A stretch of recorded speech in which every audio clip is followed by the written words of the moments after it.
여러분 안녕하세요. 박은경입니다. 벌써 5일차 독해력 강화 트레이닝 시간인데요. 오늘은 여러분들과 함께 문장 독해 마지막 시간으로서 문장의 강약 조절에 대해서 조금 더 이야기하는 시간을 함께 갖고자 합니다. 자, 우선은 여러분들과 함께 독해 들어가기 전에 질문 먼저 확인하고 시작하도록 하겠습니다. 자, 이렇게 질문이 나왔네요. 처음에 읽을 때는 핵심 소재가 발언이라고 생각을 했대요. 그래서 1문단 두 번째, 세 번째 문장도 을음리를 밟아가면서 읽었는데요.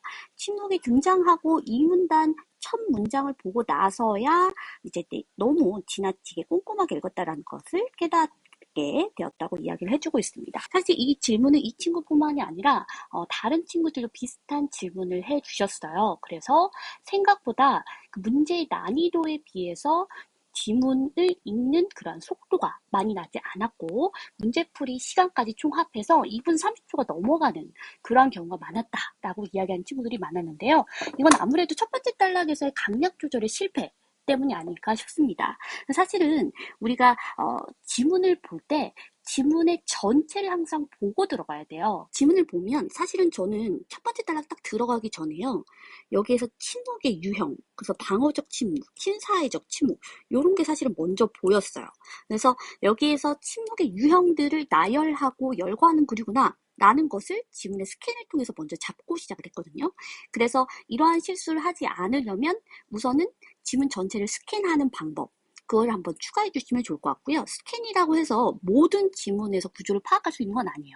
하지만 나열, 열거형에 해당되는 그러한 지문은 전반적으로 훑어만 봐도 지문의 구조가 눈에 들어오거든요. 그러면 이거는 침묵에 대해서 나열하고 있구나. 세 가지의 종류가 있네. 라는 것을 보고 들어가는 거랑 그 다음에 지문을 읽으면서 보는 거랑 효율성 차이에서 어마어마한 차이가 날 수밖에 없습니다. 그래서 스캔하는 습관을 먼저 들여주셨으면 좋겠고요. 그 다음에 두 번째, 내가 읽게 될 이 단락의 길이가 어느 정도인지 항상 보고 들어가 줘야 돼요. 지금 첫 번째 단락 굉장히 길잖아요. 그렇다면 이 첫 번째 단락은 그만큼 버릴 게 많다라는 것을 의미합니다. 기니까 중요한 단락이 아니라 길기 때문에 버려도 되는 정보가 많다라는 걸 의미하는 거예요.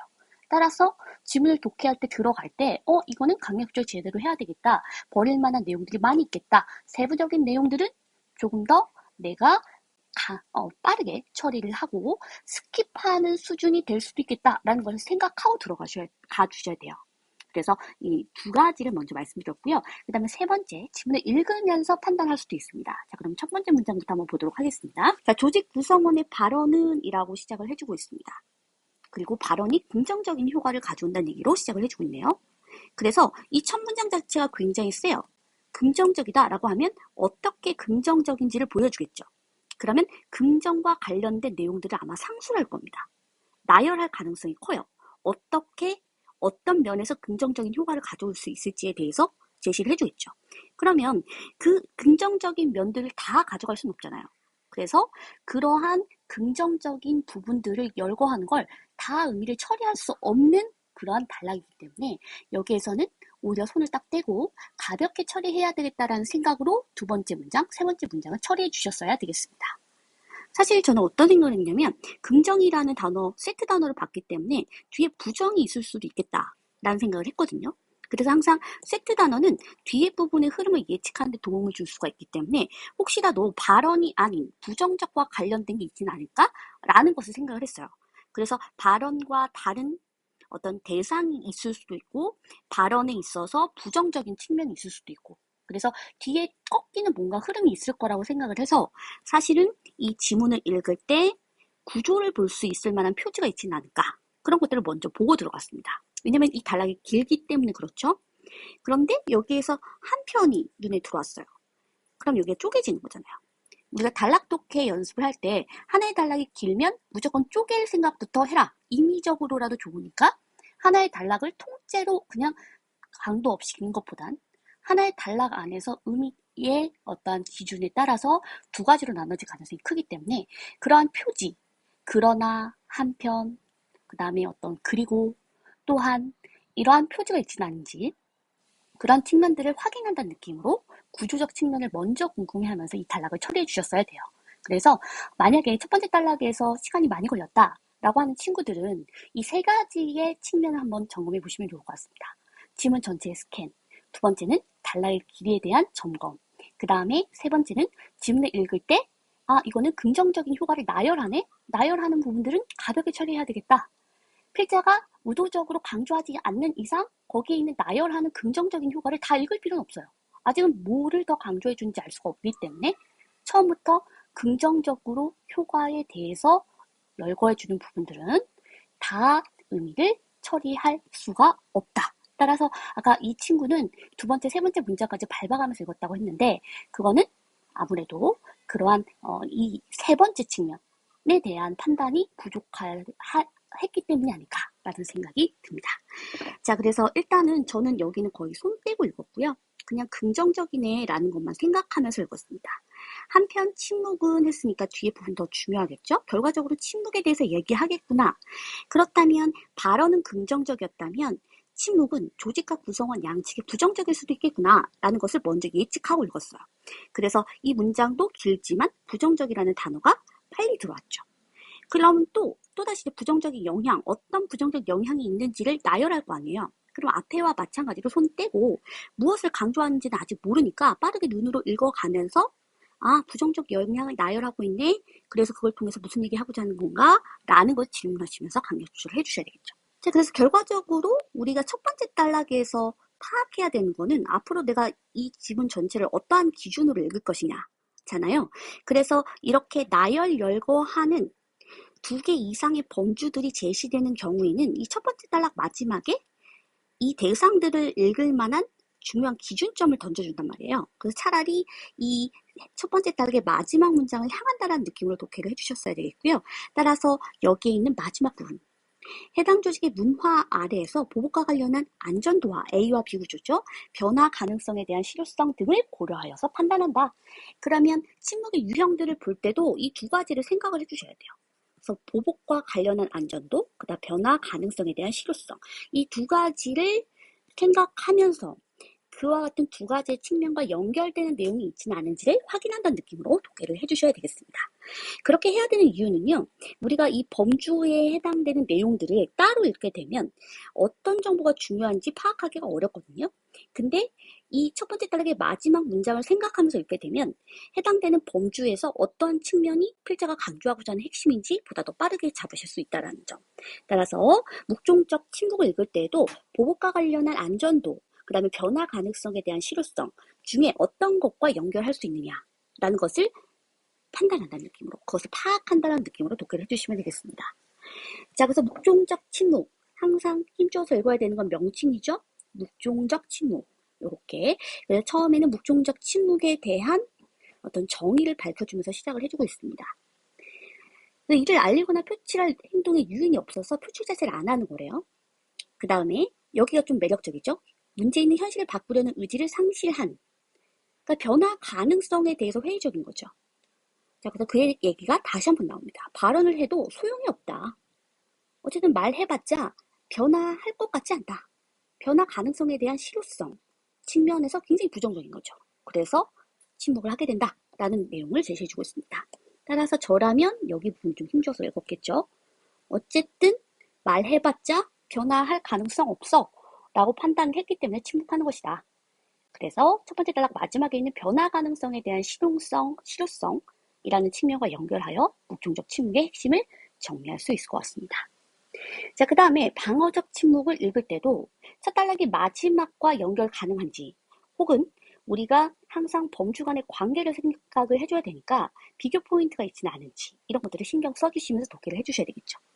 자, 방어적 침묵에서도 제일 힘줘서 읽어야 되는 건 이 방어적이라는 단어입니다. 우리 첫 단락 마지막과 연결한다 라고 한다면 어디가 눈에 띕니까? 보복과 관련된 안전도라고 되어 있으니까 여기 딱 눈에 들어오죠. 자신을 보호하거나 자신을 향한 보복을 당하지 않기 위해서 침묵하는 것. 그것을 방어적 침묵이라고 한다 라고 제시를 해주고 있죠. 그래서 따로 읽는 거랑 단락 간의 연결 혹은 첫 단락 마지막에서 제시한 중요한 기준점과의 연결을 고려하는 독해를 했을 때 어떤 게 중요한 건지 따로와 그리고 기준점이 있을 때는 확연한 차이가 날 수밖에 없겠죠. 그래서 항상 우리 시험 지문에서는 연결 포인트, 상위 정보 이런 것들을 훨씬 더 선호하기 때문에 항상 연결하며 관계를 파악하는 독해를 해주시면 좋을 것 같습니다. 여러분도 오늘 과제를 제가 몇 번 이제 코멘트들을 해드렸는데 단락 간의 연결, 단락 간의 관계 요렇게 제가 코멘트 남겨드린 분들이 있어요. 그런 친구들은 단락별 핵심을 잡을 때 제가 그 과제만 봤을 때는 단락을 좀 독립적으로 읽은 듯한 느낌이 들거든요. 그러니까 묵종적 침묵이 뭔지 방어적 침묵이 뭔지 친사회적 침묵이 뭔지 이렇게 각각 별도로 별개로 병렬적으로 읽은 친구들이 생각보다 많아서 그런 친구들의 경우에는 단락 간의 연결 그리고 범주 간의 관계 이런 것들을 조금 더 신경 써서 다시 한번 독해해 보시면 좋을 것 같습니다. 자, 그 다음에 방어적 침묵을 읽을 때 마지막 부분에도 굉장히 중요했습니다. 보면 이익이라는 단어가 필수 단어예요. 그래서 이익을 보고자 하는 것.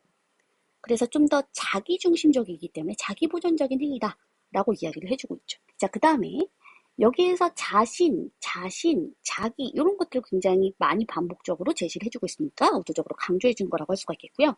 또 적극적이다 이런 것들도 필수 단어니까 여기 부분 힘줘서 읽으셨어야 되겠죠. 자, 그 다음 단락 한번 보시면 친사회적 침묵이 나옵니다. 세 개 중에서 항상 마지막에 나열된 게 주인공일 가능성이 크기 때문에 정말 친사회적 침묵을 강조하는지를 확인해 주셔야 되는데 저는 여기에서 친사회적 침묵이 좀 강조된다고 봤습니다. 그 이유는 방어적 침묵 간의 어떤 관계를 파악할 수가 있기 때문인데요. 친사회적이라는 단어에 다 등장을 했던 것처럼 여기에서 방어적은 어때요? 나 자신이잖아요. 그런데 나가 아니라 개별이 아니라 사회다. 그래서 나의 어떤 이익이 아니라 여기서는 사회적 아니면 나를 배제한 다른 사람들의 이익을 고려한 침묵이죠. 그래서 이것도 피셋이 굉장히 선호하는 세트 단어이자 굉장히 선호하는 정보입니다.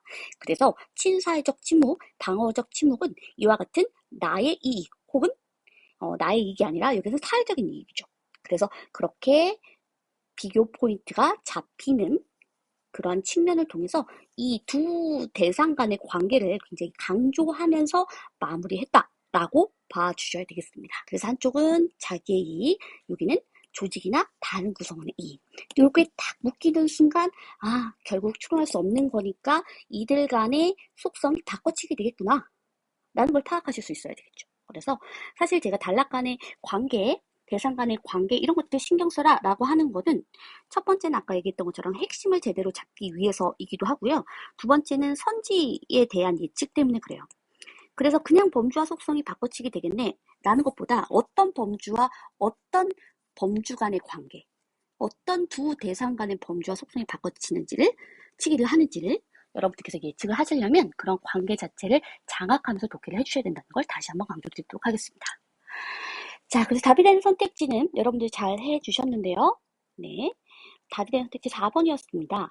발언자에 대한 익명성을 보장한다는 게 뭐냐라고 했을 때 오히려 나의 어떠한 안전, 보복에 대해서 좀 더 보호되는 그런 측면과 연결이 될 수가 있겠죠. 그래서 사실은 이 앞머리가 지금은 방어적 침묵과 연결이 되는 그런 속성이었습니다. 근데 4번 선택지는 친사회적 침묵으로 잘못 연결해주고 있으니까 범주의 속성이 잘못 연결되어 있는 4번 선택지가 정답이라고 할 수가 있겠습니다. 자, 그 다음에 2번, 3번 선택지도 좀 강조를 드리고 싶은데요. 쉬운 선택지이긴 또 합니다만 지금 2번 선택지에서 보면 자신의 안전이 걱정돼서 침묵하는 거. 아까 안전도, 보복과 관련된 안전도라는 측면과 지금 방어적에서 이렇게 연결이 됐었죠. 이게 지금 2번 선택지죠. 그 다음에 변화 가능성에 대한 실효성. 이걸 가지고 묵종적 침묵의 포인트를 잡았죠. 그래서 3번 선택지가 요 얘기죠. 그래서 요게 보복과 관련된 안전도와 관련된 것은 2번 선택지. 변화 가능성에 대한 실효성은 3번 선택지였습니다.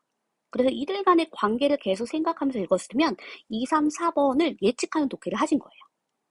그래서 항상 범주의 속성들을 정리를 하는 가운데서 속성 중에서 뭐가 제일 중요한지를 파악하기 위해서는 무엇보다 필자가 첫 번째 단락에서 중요한 기준점을 제시하지는 않는지 이걸 먼저 확인해 주시고 그게 아니라면 단락 간의 관계, 대상 간의 관계에서 비교 포인트가 묶이는 측면이 있지는 않은지 이러한 측면들을 고려해 주셔야지만 선택지에 대한 판단도 굉장히 매끄럽게 되실 수 있다는 걸 다시 한번 강조드리도록 하겠습니다.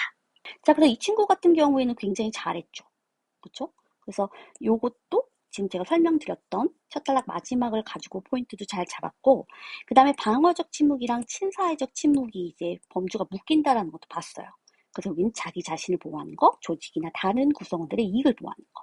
그래서 요 두 대상에 대해서 굉장히 매력적이라고 판단을 했기 때문에 선택지에 대한 판단도 범주와 속성의 바꿔치기까지 어렵지 않게 연결하실 수가 있었겠죠. 의외로 이 문제가 어렵다고 하는 친구들이 있더라고요. 그런 친구들의 경우에는 아무래도 방어적 침묵과 친사회적 침묵 자체가 묶인다라는 생각도 안 했을 가능성이 크고요. 그 다음에 각각의 그러한 범주의 속성 자체에서 포인트를 못 잡았을 가능성이 굉장히 클 것 같습니다.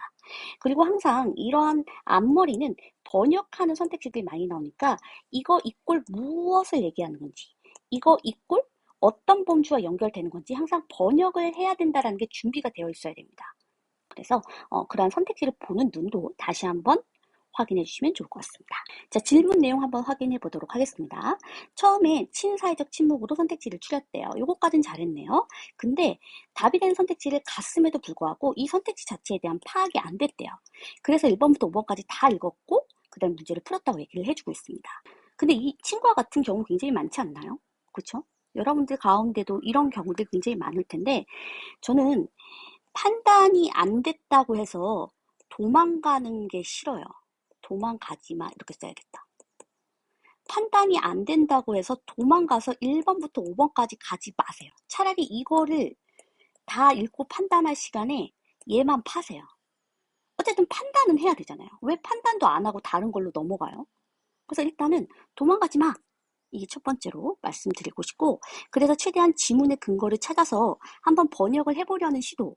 그러니까 즉 앞에서 익명성을 보장한다라는 게 셋 중에 어떤 범주에 속한 내용일까라는 것을 먼저 생각했어야 되는데 그냥 익명성을 보장한다는 게 뭔 말이야. 이렇게 됐을 가능성이 크거든요. 그래서 선택지를 볼 때 이미 범주가 담긴 세 가지의 범주를 담은 글이었기 때문에 선택지를 볼 때도 이미 세 가지 범주 중에 어떤 것과 관련된 내용일까? 라는 기준이 있어야 돼요. 그래서 선택지를 보는데도 중요한 기준이 세워진 다음에 그 다음 선택지를 읽어야 되는데 그냥 아무 생각 없이 딱 읽으니까 익명성? 이런 얘기 없었는데? 이렇게 되는 거예요. 우리는 굉장히 똑똑한 사람들입니다. 저 포함해서요. 여러분들에게 묻어가겠습니다. 그래서 여러분들 같이 똑똑한 사람들을 평가를 하는데 항상 선택지를 읽고서 어디에 있지? 나 이거 못 봤던 건데? 이런 1차원적 사고를 요구하겠어요, 피셋이? 절대 그럴 리가 없죠. 그쵸? 그러니까 선택지를 볼 때도 판단의 기준이 있어야 되는 거고 여러분들 머릿속에는 세 가지의 범주 중에서 이 앞머리는 어떤 것과 관련이 있는 걸까? 어떤 것에 가까울까라는 걸 생각해 주셔야 돼요. 어떤 것과 똑같을까라고 생각하게 되면 더 헷갈릴 수 있으니까 세 가지 중에 어떤 것과 연결 지을 수 있을까라는 것을 판단했다라고 한다면 여기에서 다른 선택지로 도망가기보단 지문을 다시 가서 그것을 판단하기 위한 독해를 다시 했겠죠. 그래서 1차적으로는 도망가지 마라는 것을 강하게 말씀드리도록 하겠습니다. 도망가지 마세요. 제가 이렇게 얘기하면 실전 가면 진짜 제 말이 떠오른대요. 그래서 도망가지 마! 라는 저의 말이 생각이 나서 에코 다른 선택지 보기 전에 지문 다시 보고 그 선택지를 파고 그래서 정답을 확신을 가지면서 접근하는 그런 친구들이 있었다고 하니까 여러분들께서도 도망가지 말고 꼭 그러한 부분들을 여러분들 내 선택지를 추린 여러분들의 감을 꼭 믿어주시기 바랍니다. 자, 그 다음에 선택지 근거를 못 찾았을 때 그래서 어떻게 대처해야 되느냐? 그럼에도 불구하고 어떻게 판단이 안 된다라고 하면 저는 일단은 4번이 제일 매력적일 거라고 생각을 하고 나머지를 봐요. 그러니까 내가 4번을 판단을 못했다라는 건 그만큼 매력적이라는 거예요. 그렇잖아요. 쉬운 거가 답일 리는 없잖아요. 되게 탁탁 떨어지는 거. 오히려 답이 된 선택지를 보면 조금은 딱 떨어지는 느낌이 덜 들어요. 그래서 오히려 저는 4번이 답이겠네. 근데 내가 판단을 못하는 거구나. 이렇게 생각할 것 같아요. 그래서 너무 시험장에서 완벽한 판단을 하려고 하지 말고요. 매력적인 선택지인지 여부만 판단하세요. 가장 좋은 건 아까 제가 얘기했던 것도 도망가지 않고 정확하게 판단을 하는 거지만 그게 안 됐을 땐 선택지의 원리를 딱 보고 이게 굉장히 매력적인 선택지다. 번역도 하는 거고 그 다음 맨 마지막에 있는 대상과의 연결을 보여주는 거기도 하고 그렇다면 이거 매력적이니까 내가 지금 판단을 못하는 거지 사실 얘가 답이야. 이렇게 해서 그냥 4번 딱 찍고 갔으면 좋겠습니다. 네, 도움이 되셨으면 좋겠습니다. 자, 그러면 이번에는 문장 독해에 대한 내용 한번 정리하고 마무리 한번 해보도록 하겠습니다. 우선 가장 힘주어서 읽어야 되는 문장은 여기에요. 묵종적 침묵이에요. 물론 여기 있는 묵종적 침묵의 정의로 시작을 해주거든요. 근데 이 정의와 관련된 문장은 포인트가 없어요. 무슨 얘기냐면 압축적으로 묵종적 침묵의 가장 중요한 개념적 측면을 다 담은 문장이니까 어떤 것을 포인트 잡아야 되는지 보이지 않는 게 정상이에요. 여러분들 독해 못해서가 아니라. 그렇다면 이 정의 중에서 필자가 어떤 것을 포인트를 잡아서 얘기할지는 다음 문장을 봐야 되거든요.